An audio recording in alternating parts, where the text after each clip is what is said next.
যে ক্লিপটা দিয়ে শুরু করলাম এপিসোড, অনেকে কইবে পাগল ছাগল, এদের কথার গুরুত্ব দেওয়ার লাভ আছে, কিন্তু এটা কথা শুনলে আপনাদের গা কলে শিউরে উঠবে।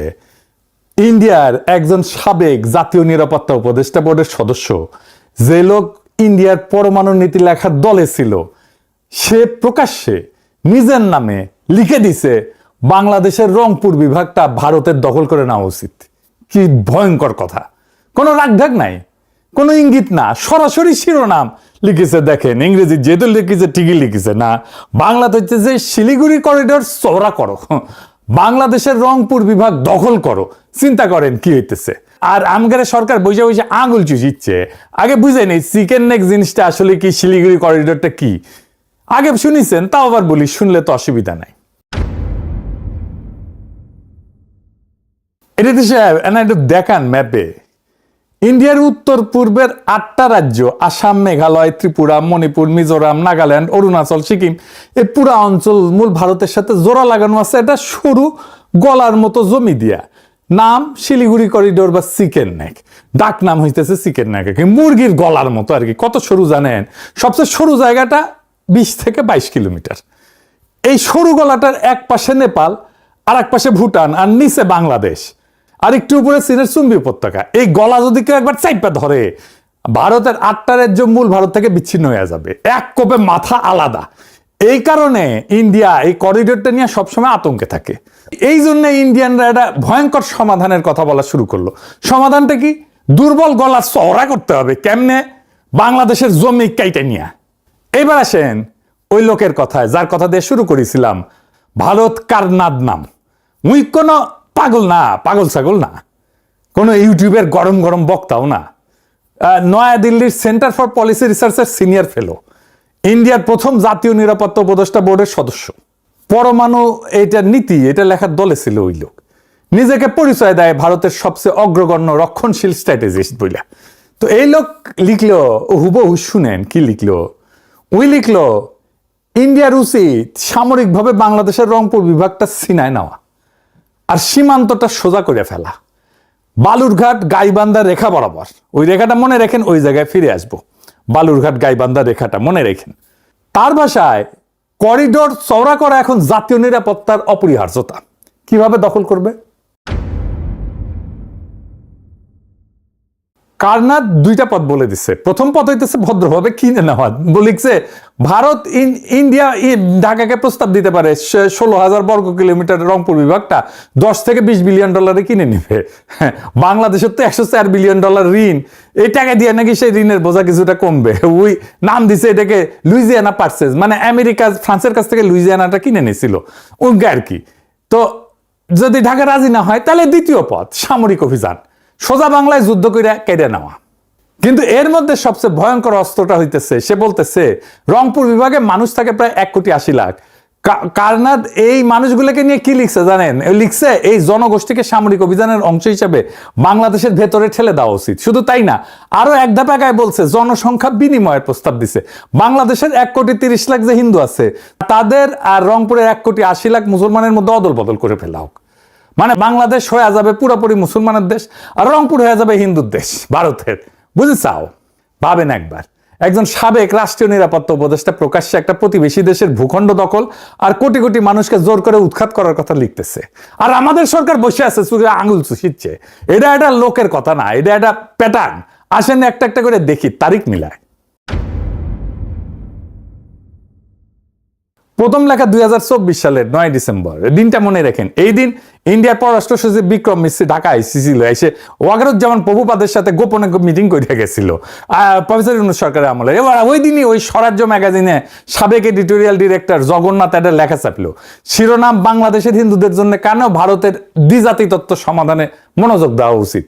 এই লোক কি লিখলো শুনেন। ওই লিখলো যে ভারতের উচিত গোপনে এবং প্রকাশ্যে যত বেশি সম্ভব হিন্দুকে ভারতের সীমান্তবর্তী বিভাগগুলোতে সরায় আনা, যাতে পরে তাদের সামরিকভাবে রক্ষা করা যায়। আর বিচ্ছিন্ন করার জন্য 3টে বিভাগের নাম বলছে, রংপুর, সিলেট আর খুলনা। আর শেষে লিখলো সবচেয়ে সরাসরি, ওই লিখলো যে ইন্ডিয়াকে বাংলাদেশের জন্য দ্বিজাতি তত্ত্ব সমাধান মেনে নিতে হবে, যেখানে দেশের একটা অংশ রাজনৈতিক চুক্তির মাধ্যমে অথবা জোর কইরা কেটে নিয়ে বাংলাদেশের হিন্দুদের বসানো হবে। জোর কইরা, বাই ফোর্স লিখছে। শব্দটা ওর নিজের লেখা, আমি যোগ করি নাই। এইবার দ্বিতীয় লেখা 2025 সালের 1 এপ্রিল, 1 এপ্রিল। এইবার আসে আরো ভয়ঙ্কর জিনিস। একই ম্যাগাজিন, লেখক হইতেছে জয়দীপ মজুমদার, শিরোনাম বাংলাদেশের হিন্দুদের জন্য একটা হোমল্যান্ড খোদাই করা। আর এটা মতামত না, এটা ধাপে ধাপে পরিকল্পনা দিছে কলে। পরিকল্পনা প্রায় একটা অপারেশনের নকশা। লক্ষ্য কি? লেখকের ভাষায় উত্তরের রংপুর বিভাগ আর চট্টগ্রাম বিভাগের বড় একটা অংশ কাইটে নিয়ে হিন্দুদের হোমল্যান্ড বানানো, আর সেটা ইন্ডিয়ার সাথে জুড়ে দেওয়া। ওই হিসাব দিয়ে বলছে যে রংপুর যুক্ত করলে চিকেন নেক করিডোর অন্তত 150 কিলোমিটার চওড়া হয়ে যাবে। কিভাবে করবে? 4টা ধাপ লিখে দিছে, শুনেন, কারণ এটা গুরুত্বপূর্ণ। কি কি সেই ধাপ? 1 নাম্বার ধাপ, আন্তর্জাতিকভাবে জোরে সোরে প্রচার চালাও যে বাংলাদেশের সংখ্যালঘু নির্যাতিত হইতেছে। এই কথা হইতেছে না? হা হইতেছে। ধাপ 2 নাম্বার, এইটা সবচেয়ে গুরুত্বপূর্ণ, বাংলাদেশের সংখ্যালঘু সংগঠনগুলোকে টাকা পয়সার সম্পদ দিয়া আন্দোলনে নামো, যাতে ইসলামপন্থীরা খেপে যায় আর পাল্টা আক্রমণ করে। 3 নাম্বার ধাপ, সেই পাল্টা আক্রমণটাকে অজুহাত বানাও। 4 নাম্বার ধাপ, তার ভাষায় হুবহু যত দ্রুত সম্ভব রংপুর আর চট্টগ্রাম দখলে একটা দ্রুত সামরিক অভিযান চালাইতে হবে। আর ওই লিখেছে 71-এ যেমন মুক্তিযোদ্ধা বানানো হয়েছিল, তেমনি সংখ্যালঘুদের আগে থেকে প্রস্তুত করতে হবে ভারতীয় বাহিনীকে সাহায্য করার জন্য। খেয়াল করেন, 1971-এর রেফারেন্স তারা নিজেরাই বলতেছে, আর একটা 71 বানাও, কিন্তু এইবার দখলের জন্য, স্বাধীনতার জন্য না বাংলাদেশের। আর সবচেয়ে গা শিউরিওটা অংশটা এখনো বাকি, জনসংখ্যা বিনিময়, পপুলেশন এক্সচেঞ্জ। ওই লেখায়, মজুমদার লেখায় হুবহু লিখছে রংপুর আর চট্টগ্রাম থেকে পূর্ণ জনসংখ্যা বিনিময় হতে হবে। রংপুরের 1,53,00,000 মুসলিম আর চট্টগ্রামের 1,15,00,000 মুসলিমকে দেশের বাকি অংশে সরাই দিতে হবে, যাতে 1,44,00,000 হিন্দু বৌদ্ধ খ্রিস্টানের জায়গা হয়। হিসাবটা একবার ভাবেন, প্রায় 2,67,00,000 মানুষ তাদের জন্মভিটা থেকে উৎখাত, হিন্দুরাও মুসলমানরাও, শুধু ধর্মের কারণে। লেখক নিজেই স্বীকার করছে যে এটা অন্যায্য মনে হতে পারে 2,68,00,000 মুসলিমকে সরায় মাত্র 1,44,00,000 সংখ্যালঘুর জায়গা করা, কিন্তু তারপর ওইটাকে ন্যায্য বলে যুক্তি দিতেছে। এটা কিন্তু আন্তর্জাতিক আইন একটা নাম আছে, সেটা হচ্ছে জাতিগত নিধন, এথনিক ক্লিনজিং। একটা ভূখণ্ড থেকে একটা ধর্মের মানুষকে জোর করে সরায় দেওয়া। আপনি ভাবতেছেন যে এগুলো কল্পনা? জি না, কাজ শুরু হয়ে গেছে। অন্তত রংপুর অঞ্চলে কাজ শুরু হয়েছে, প্রচুর টাকা পয়সা ঢালা হয়েছে, যুক্ত আছে ইন্ডিয়ান হাই কমিশন, ঢালা হইতেছে প্রচুর কালো টাকা, যুক্ত হয়েছে বাংলার লুথার কিং এর দলের লোকেরা। বেকুবেরা তো তাই করবে। আসেন সেই নতুন গল্পে ঢুকি, আপনাদের নিয়ে যাইতেছি পলাশবাড়িতে। এডিটর সাহেব, গুগল ম্যাপে পলাশবাড়ির জায়গাটা দেখান। দেখেছেন একেবারে বাংলাদেশ ম্যাপের সরু অংশটার মধ্যখানে, তাই না? ও কছিল না বালুরঘাট গাইবান্ধা রেখা, ওইটা। যদি রংপুর কাইটে নিতে হয় তাদের দাদাদের পরিকল্পনা অনুসারে, তাহলে এটাই মোক্ষম জায়গা যেখানে আপনার এটা ভালো হোল লাগবে। আচ্ছা আসেন আপনাদের এই জায়গার একটা অংশে নিয়ে যাই।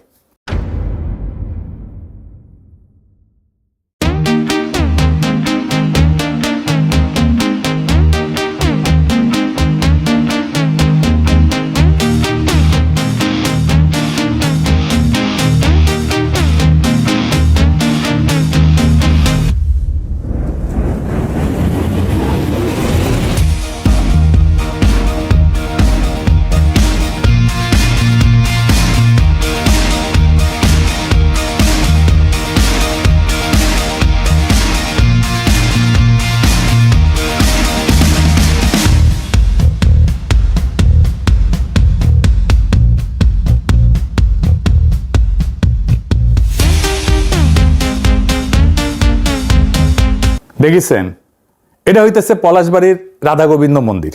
শুধু মন্দির না, এটা আছে সুইমিং পুল, বাচ্চাদের খেলার জায়গা, বলা যাইতে পারে এটা একটা থিম পার্ক। এটা বাংলাদেশের সবচেয়ে বড় হিন্দুদের কালচারাল রিলিজিয়াস সেন্টার। কোনোদিন শুনেছেন? শুনেন নাই? দেখেন রাতে তার অপরূপ দৃশ্য।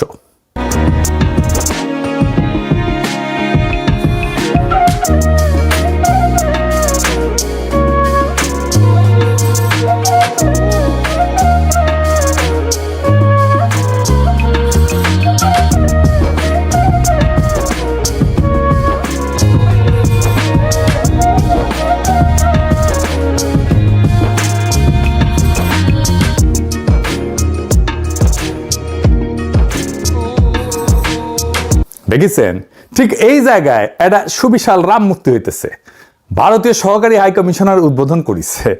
এই যে দেখেন, একই জায়গায় আর একটা সুবিশাল কৃষ্ণ মূর্তি হয়েছে, সেটা উদ্বোধন করেছে ভারতীয় সহকারী হাই কমিশনার। এই পলাশবাড়িতেই গীতা মহোৎসব হয়েছে। এই জায়গায় এই মন্দিরে ওইখানেও আসছে ইন্ডিয়ান সহকারী হাই কমিশনার। বাংলাদেশের হিন্দু সম্প্রদায় তাদের ধর্মাচার করবে উৎসাহ উদ্দীপনার সাথে, এটা তো খুবই আনন্দের কথা। কিন্তু ইন্ডিয়ান হাই কমিশনের কাম কি, খামা কি আমরা পরে দেখবো নে। আমি ভাবলাম পলাশবাড়িতে মনে হয় হিন্দু সম্প্রদায়ের লোকজন বেশি বা প্রচুর বড় লোক আছে হিন্দুরা। খোঁজ নিয়ে দেখলাম পলাশবাড়ি উপজেলায় 2011 সালে আদমশুমারি অনুযায়ী হিন্দু জনসংখ্যা 15,640 জন।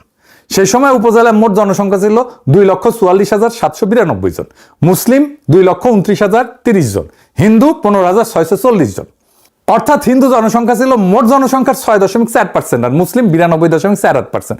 মানে সবচেয়ে কম হিন্দু অধ্যুষিত এলাকা বাংলাদেশের মধ্যে এটা। তো স্ট্র্যাটেজিক লোকেশনটা দেখেন, আমাদের দেশের জন্য ভৌগোলিকভাবে নাজুক একটা জায়গা। এত বড় স্থাপনা, মূর্তি করা অর্থায়ন কোত্থেকে এসেছে? আমাদের গোয়েন্দারা কি এই সংবেদনশীল নাজুক ভৌগোলিক জায়গায় একের পর এক সুবিশাল মূর্তি বসানোর বিষয়টা কি ক্রিটিক্যালি অ্যানালাইজ করছে? করেননি। এটা কে প্রতিষ্ঠা করছে জানেন? আসেন সেটা দেখি।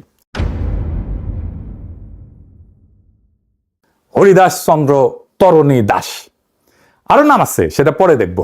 সে আবার বেশ প্রগতিশীল, অসাম্প্রদায়িক, দুস্থ রোজাদের সাহায্য করে। দেখেন, সে এই অঞ্চলে সব হিন্দু ধর্মীয় স্থাপনার দখল নিছে। দেখেন, শ্মশানের দখল নিছে, সেটা আবার প্রতিবেদন করতেছে টুপি মাথায় দিয়ে এক মুমিন মুসলমান। দেখেন, এই কেন্দ্রীয় শ্মশান ঘাটের নিয়ন্ত্রণ ভার তুলে দেওয়া হয় হরিদাস চন্দ্র বাবুর হাতে। আজ থেকে 15-16 দিন আগে এই কেন্দ্রীয় শ্মশান ঘাটের নিয়ন্ত্রণ হরিদাস বাবু গ্রহণ করেন। দেখেছেন, বেকাত্তর টিভি আবার নিউজ করিচ্ছে এটা নিয়ে। দেখেন, ভগবান শ্রীকৃষ্ণের বিগ্রহ, আর এটি পৃথিবীতে দ্বিতীয় বৃহত্তম, আর এর উচ্চতা হচ্ছে 53 ফিট। ভগবান শ্রীকৃষ্ণের বিগ্রহ যেটি 51 ফিট এবং আদি যুগে আমাদের যে আছেন 32 ফিট, এবং বিশ্বের সর্বপ্রথম সে অযোধ্য ভারতের মতো বাংলাদেশেই তৈরি হচ্ছে 81 ফিট, যা সারা বিশ্বের মতো প্রথম, এবং এটি আগামী জুলাই মাসে উদ্বোধন হবে। এখানে সূর্য মন্দির হবে 154 ফিট। হ্যাঁ দেখেছেন, শুধু এই মন্দির তৈরি করতে 22 কোটি টাকা লাগিছে নাকি, আবার অন্য জায়গায় বলে 40 কোটি টাকা লাগিছে। এক মাস যেতে না যেতে বিভিন্ন ভক্তর ফোন আসে, হরিদাস বাবু তুমি মন্দির করতেছো, আমরা তোমার মন্দিরে কিছু সাহায্য করতে চাই। কেউ ইট দিচ্ছে, কেউ সিমেন্ট দিচ্ছে, কেউ রড দিচ্ছে, কেউ বালি দিচ্ছে। এইভাবে হাঁটি হাঁটি পা করে আজকে এই পর্যন্ত ভক্তদের অনুদানে প্রায় 40 কোটি টাকা খরচ হয়ে গেছে। ভালো কথা, টাকা আছে, খরচা করিছে, আমার কি, আমাদের কি, তাই না? কিন্তু যে করিছে তার বয়স তো কম, এত টাকা পেল কই? উই বলে তার নাকি রিসোর্ট আছে, ডেলি 2 থেকে 3 লক্ষ টাকা লাভ হয়। শুনেন, ওর মুখেই শুনেন। এই উৎসবটা হচ্ছে, আমার একটা রিসোর্ট আছে, এটা হচ্ছে ময়মনসিংহ শহরে আমার একটা রিসোর্ট আছে। এই রিসোর্টটাতে প্রতিদিন আমার 2 থেকে 3 লক্ষ টাকা হয়। সাইবুর রহমানের ছেলে আছে না, এখন এমপি, ওনার একটা রিসোর্ট আছে, দুসাই রিসোর্ট নাম, বাংলাদেশের হাই এন্ড রিসোর্ট, মানে সবচেয়ে ভালো রিসোর্ট গুলোর একটা। তো উনি আসছিলেন আমার প্যারিসের এই বাসাত, এই দরিদ্রের বাসাতে আসছিলেন, ওই হাসিনা আমলে আর কি। তো উনার রিসোর্টে আমি গেলে যাইতাম মাঝে মাঝে, পছন্দের একটা রিসোর্ট। তো এটা আমি জিজ্ঞেস করছিলাম উনারে, তা আমি কইছিলাম যে আপনার লাভ কেমন হয় ওইখানে? তো উনি কইতেন মাসে টেনে মোটামুটি 50 লক্ষ টাকা লাভ হইতো আর কি। উনি নিজেই বলছেন ঢাকার রিসোর্টে সে 3 লক্ষ টাকা দিনে লাভ করে। হ্যাঁ, ওই মেডিকেল কলেজ করবি, হাসপাতালও করবি। দেখেন, দেখেছেন? আজ এইবার আসেন দেখি সে টাকা পায় কোথায়। আমি নিজে কিছু কমবো না।